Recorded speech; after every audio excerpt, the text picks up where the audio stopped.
first, I don't want to answer the question. I feel like those are like Chinese knockoffs, not the real Nikes. Like that is a. When I first saw it, it looked like just your basic. I'm not going to say Chinese knockouts, but it looked like more of a basic Nike versus.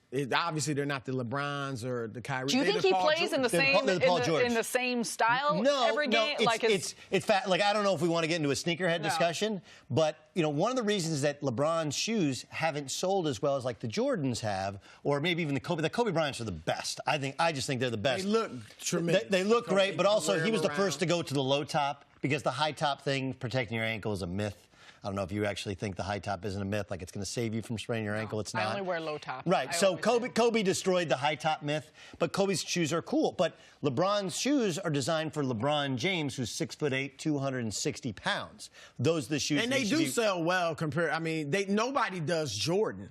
No, but they don't sell as well as the Kobe's. And frankly, even the KDs are made for a lighter human being. Like his shoes are. It's like yes. Like you remember like the David remember the David Robinson pumps, right? Like the David Robinson pumps. Yeah, you had the little Dominique and all that.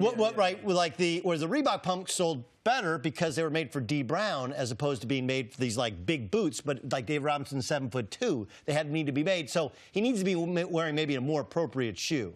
Anyway, to answer your question. Let's get back to, should he shut it down? I see more LeBrons than Kobe's out, though. But go ahead. Should he shut it down? Is he hurt or injured? Like, if he's legit injured? Here's the thing. We don't know the severity of the injury. He's going to be reevaluated. If he can play, you play. Can play? Yeah. Like, you're still a little hindered. Because you know that. No, but there are people who believe he's made his point, he's number one pick. Why go play the rest of the year? And my point is like, look, Kyrie Irving broke his big toe, came back and played. It didn't end up great as they lost to Arizona, and I think the Sweet 16. I do think a big toe though is very different than a knee injury. And Kyrie wanted to show a little something more to the NBA scouts. And he did. He came out and played great, even though they lost. With his frame, a knee injury is not something that you take lightly, no matter how severe. Look, if he's hurt, he's injured, and there's a difference between hurt and injured, right? If you're hurt, get back out there, put some ice on afterwards. You're injured, go to the training room. Okay, so hurt or injured, you don't think he should play? Or no, you do? No, if he ain't right, if he is not right, he shouldn't play. Okay, if he's not right, but like, look, should he play? Yeah. I mean, you only get one chance to play. You grow up dreaming of playing in the NCAA tournament. He gets to play at Duke from Mike Krzyzewski with a couple other freshmen. They got a legit shot, if he's healthy, to play for a national championship. That's a once-in-a-lifetime opportunity. He's going to make millions of dollars. He's going to be the number one pick. Even with a catastrophic injury, knock wood, that he suffered last night, he would still be taken in the top 2 or 3 of the draft. I mean, there's very few injuries, if any, that no one comes back from anymore. But my point is simply, if he's good, if he can play, yeah, go play. Like, what are you sitting for? What'd you come to college for? You came to college. He came to college because he had to. No, he didn't. Yeah, he did. He did not have to. He didn't absolutely have to, but he couldn't have gone straight to the NBA, which I'm sure he probably would have had he been able. He did say, I will say this, and whether he's saying for the meet or not, he did say prior to the season that if the NBA didn't have those rules, if he could have went straight to the NBA, he still would have went to college for a year. Listen, the truth is that he could have gone to the G League this year. We know, but that doesn't compare to the pageantry of March Madness and all that. That's fine. So we've all grown up with that. And the endless promotion of him, as well as the training, he was promoted before that. Now, he's improved his stock. Correct. Like, that's the whole fine. thing. But let's not act like college basketball is. And if again, I do not wish this upon anybody. If you could never play again, right? Like Jay Williams got hurt in pros, could never play again. Right. You're a Dookie for life. You are made for life. Absolutely made for life. Do you think Zion's dream as a young kid is to win a national title, or do you think his dream is to play in the NBA? Both. Why does he have to? Why is NBA? But which one's higher? NBA. That just These kids are growing up thinking NBA now. Yes. That's the dream. That's the goal.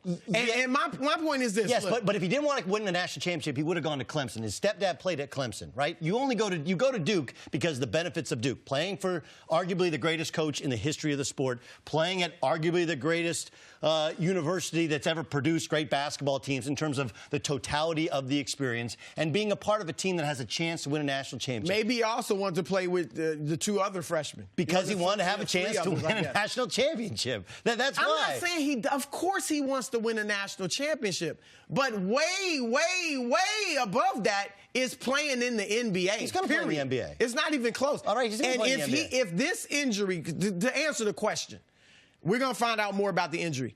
If it's even remotely serious, like if he could play, yeah, you can go out and play, but it's a little sore, it hinders you, you're not quite the same, don't play. Now, if it's not a big deal.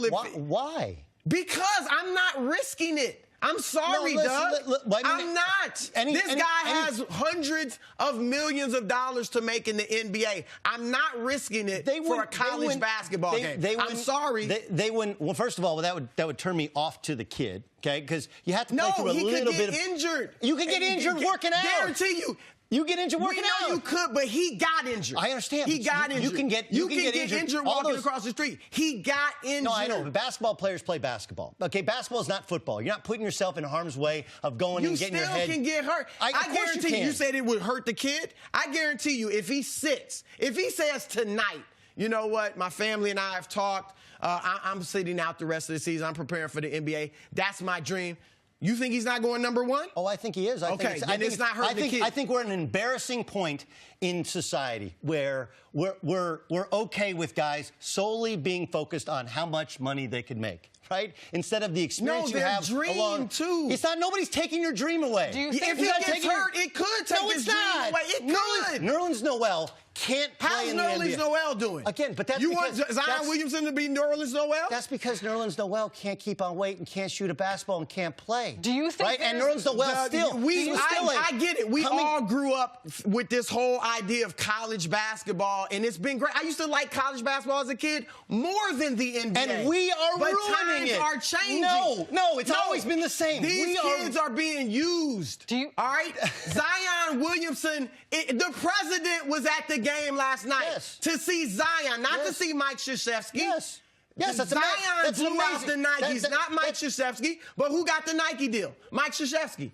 Well, Zion Williamson should be able to capitalize on his fame, and if it was, even in college. If it was about capital, you can the second you leave college. No, in college. Why? You could have capitalized if you were famous in college. I was famous in college. I've capitalized for the last 16 years. That's what got me right here. If I had gotten it, okay, I didn't play at the D1 level like you. Right. If I had been some journalistic prodigy and I did work at a paper in the summer and I got paid. Right. That didn't take away my eligibility or anything like that. I understand. Why can't a player do that? He's selling jerseys. Why can't he get a percentage of his jersey sales? Did you get a $70,000 scholarship to get into a school you couldn't get into? They're generating way more money than that. Hold on. Did you?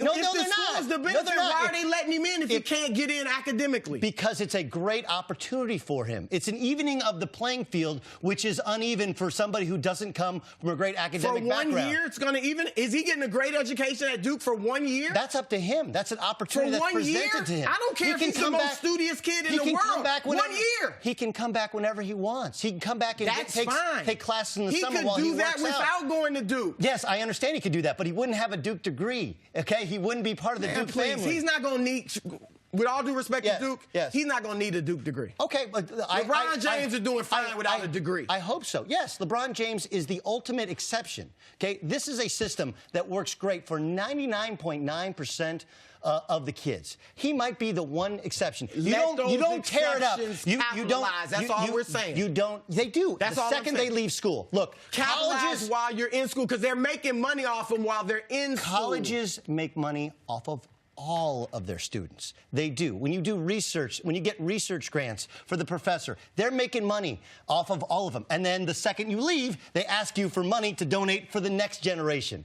Okay? Like, the truth is, the richest schools in the country are the Ivy Leagues because they benefit off of the backs of their alumni who come through and accomplish great things. This is what college is about. It's about the experiences you get. And you're only going to get one chance to play in front of 70,000 people and win a national championship and be a part of history and play for a team with a group of kids playing for a legendary coach. He'll play in the NBA. Whether he tweaked his knee or whether he didn't tweak his knee, it's not going to affect how much money he makes next year. Even if he tore his knee. And I do not want that to happen. It may affect the totality of his career. Okay, fine. Okay, yes, but plenty of guys. Like, look, Joel Embiid didn't play for the first 2 years of his career. He's fine. Is he fine?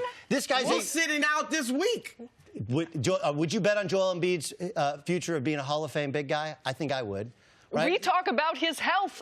We talk about his health. Every season we talk about his health. I understand. Okay? That's old school. It's not old school. We've had this discussion for 50 years. In America, we have grown up, and I have too. Yes. Associating athletics with academics. Yes. You play for your high school team. You play for your college team. Yes. That doesn't have to be the way it's done. But it should be in the way Europe, it's done. they don't do it that way. I and they're producing some pretty good basketball players. They also and don't now have... you start to see the NBA is starting to look at things like that. The G League, with these academies. They don't have the education inequality issues that we have in our society. Nobody cares about the 18-year-old black kid who doesn't have the option. I'm sorry that you don't care. Play basketball. I'm sorry that you don't care about the 18-year-old black kid. We're taking a break. Coming up, Plaxico Burress joins. Thanks for watching. Subscribe here to get the latest from the show. Also, be sure to check out more of the best clips from First Things First, or go watch a few segments from our other shows on FS1.